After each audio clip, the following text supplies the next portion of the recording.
Hello friends, welcome to അനസ്മോ new vlog. ഇന്ന് നമ്മൾ നോക്കാനായിട്ട് പോകുന്നത് എല്ലാ വീട്ടമ്മമാർക്കും വളരെ ഉപകാരപ്പെടുന്ന ഒരു ചൂടാറാപ്പെട്ടിയെ കുറിച്ചാണ്. ഈ പാത്രം ഉപയോഗിച്ചാൽ എന്തൊക്കെ ഗുണങ്ങളാണ് ലഭിക്കുന്നത്, എങ്ങനെ കൂടുതൽ സമയം ഭക്ഷണം ചൂടോടെ സൂക്ഷിക്കാം, കൂടാതെ പലർക്കും അറിയാത്ത ചില ടിപ്സുകളും ഈ വീഡിയോയിൽ പങ്കുവെക്കുന്നുണ്ട്. അപ്പോൾ വീഡിയോ അവസാനം വരെ കാണാനായിട്ട് മറക്കരുത്. വീഡിയോ ഇഷ്ടപ്പെട്ടാൽ ലൈക്കും ഷെയറും ചെയ്യാൻ മറക്കരുത്. അപ്പം നമുക്ക് നേരെ വീഡിയോയിലേക്ക് പോകാം. ചൂടാറാ പാത്രം ഉപയോഗിക്കുന്നതിന് മുമ്പ് ഒരു 5-10 മിനിറ്റ് ചൂടുവെള്ളം ഒഴിച്ചിട്ട് പാത്രം പ്രീ ഹീറ്റ് ചെയ്താൽ ചൂട് കൂടുതൽ നേരം നിലനിർത്താനായിട്ട് സഹായിക്കും. ചൂടാറാ പെട്ടിയിൽ ഭക്ഷണം നമ്മൾ സൂക്ഷിക്കുന്ന സമയത്ത് നല്ല ചൂടോടെ ഇരിക്കുന്ന സമയത്ത് തന്നെ വേണം ഇതിലേക്ക് ഇറക്കി വെക്കാനായിട്ട്. നല്ല ചൂടോടെ ഇതിലേക്ക് ഇറക്കി വെച്ചിട്ട് ഒന്ന് അടച്ച് വെച്ച് കൊടുക്കുകയാണെന്നുണ്ടെങ്കിൽ നമ്മൾ എപ്പോഴാണോ ഭക്ഷണം എടുക്കുന്നത് അത്രയും നേരം ഇത് നല്ല ചൂടോടു കൂടി തന്നെ നിലനിൽക്കും.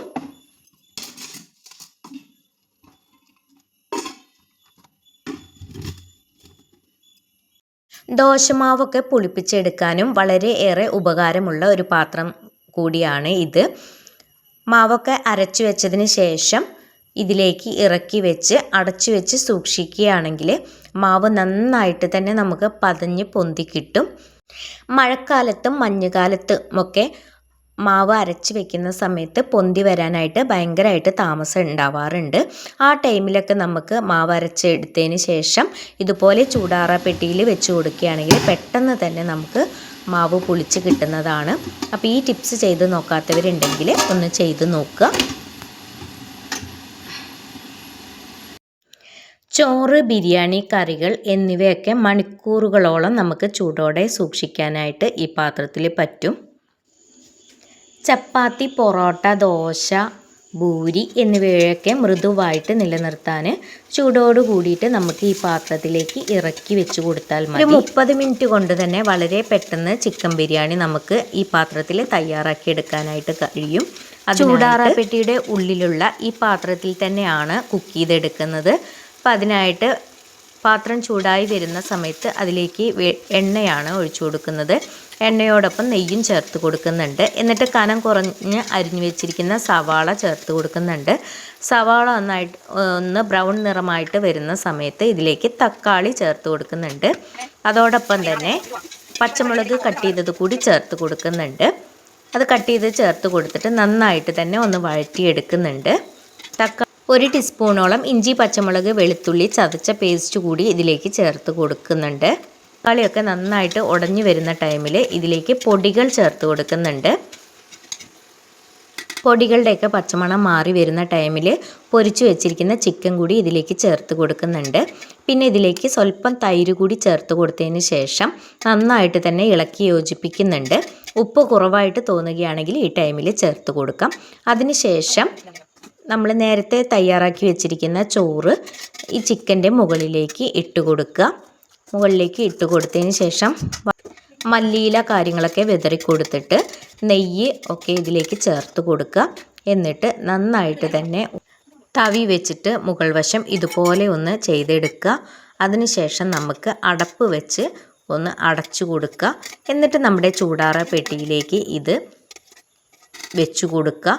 എന്നിട്ട് ഒരു 20 to 30 മിനിറ്റ് കഴിഞ്ഞാൽ നമുക്ക് പാത്രത്തിൽ നിന്നും വേറെ പാത്രത്തിലേക്ക് മാറ്റി കൊടുക്കാം.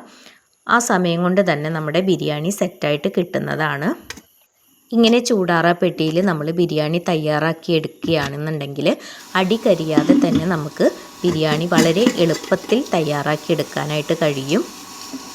യാത്രകളും ടൂറുകളൊക്കെ പോകുന്ന സമയത്ത് ഇതുപോലെ ഉള്ള പാത്രങ്ങളിൽ നമ്മൾ ഭക്ഷണങ്ങൾ തയ്യാറാക്കി സൂക്ഷിക്കുകയാണെന്നുണ്ടെങ്കിൽ ഭക്ഷണം കഴിക്കുന്ന സമയത്ത് ചൂടോടു കൂടി തന്നെ നമുക്ക് ഭക്ഷണം കഴിക്കാനായിട്ട് പറ്റും. അപ്പോൾ യാത്രകളൊക്കെ പോകുന്ന സമയത്ത് ഇതുപോലെ ഈ പാത്രത്തിലൊക്കെ തയ്യാറാക്കിയിട്ട് കൊണ്ടുപോയിട്ട് നിങ്ങളുടെ അഭിപ്രായങ്ങളൊക്കെ കമൻറ്റിലൂടെ അറിയിക്കാനായിട്ട് മറക്കരുത്. ചൂടാറാ പെട്ടിയിൽ നമ്മൾ ഭക്ഷണം സൂക്ഷിച്ചു കഴിഞ്ഞാൽ മൂടി ഇടയ്ക്കിടയ്ക്ക് തുറന്ന് നോക്കുന്ന സ്വഭാവം നമ്മൾ ഉപേക്ഷിക്കുക. മൂടി ഇടയ്ക്കിടയ്ക്ക് തുറക്കുകയാണെങ്കിൽ ഇതിൽ നമ്മൾക്ക് ചൂട് നഷ്ടപ്പെടാനായിട്ട് സാധ്യതയുണ്ട്. അതുപോലെ വളരെ കൂടുതൽ സമയം ഭക്ഷണം സൂക്ഷിക്കുന്ന സാഹചര്യവും നമ്മൾ ഒഴിവാക്കുക. ചൂടാറ പെട്ടിയിൽ പല ഭക്ഷണങ്ങൾ ഒരുമിച്ച് തന്നെ നമുക്ക് സൂക്ഷിച്ച് വെക്കാനായിട്ട് കഴിയും.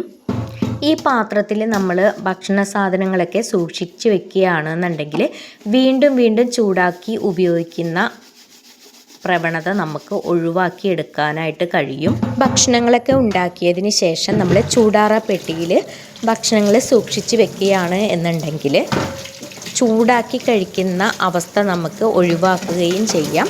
ഗ്യാസിൻ്റെയും വൈദ്യുതിയുടെയും ലാഭം ഉണ്ടാക്കുകയും ചെയ്യാനായിട്ട് കഴിയും. ഈ പാത്രം നേരിട്ട് സ്റ്റൗവിലോ മൈക്രോവേവിലോ വെക്കരുത്. ഇതിനുള്ളിലുള്ള പാത്രം വേണം നമ്മൾ കുക്ക് ചെയ്യാനായിട്ട് ഉപയോഗിക്കാൻ. ചൂടാറ പെട്ടി ഉപയോഗിച്ചിട്ട് ഈ വീഡിയോയിൽ കാണിക്കുന്നത് കൂടാതെ വേറെ ഉപയോഗങ്ങളൊക്കെ അറിയുന്നവരുണ്ടെങ്കിൽ കമൻ്റായിട്ട് ഒന്ന് അറിയിക്കണേ. ആ പാത്രത്തിൽ കുക്ക് ചെയ്തിട്ട് നമ്മൾ ചൂടോടുകൂടി തന്നെ ഇതിൽ ഇറക്കി വെക്കുകയാണെങ്കിൽ നമുക്ക് ചൂട് നിലനിർത്തുകയും ഫുഡ് നല്ല രുചിയോടെ കഴിക്കാനായിട്ടും പറ്റും. പാത്രത്തിൻ്റെ ഉപയോഗം കഴിഞ്ഞാൽ നന്നായി കഴുകിയെടുക്കുക. എന്നിട്ട് ഉണക്കിയിട്ട് വേണം നമ്മൾ ഈ പാത്രം സൂക്ഷിക്കാനായിട്ട്. ഇന്നത്തെ വീഡിയോ എല്ലാവർക്കും ഇഷ്ടപ്പെട്ടു എന്ന് കരുതുന്നു. ഇത്രയും നേരം വീഡിയോ കണ്ട് സപ്പോർട്ട് ചെയ്ത എല്ലാവർക്കും ഒരുപാട് നന്ദി. അടുത്ത നല്ലൊരു വീഡിയോയുമായി കാണുന്നതുവരേക്കും എല്ലാവർക്കും ബൈ.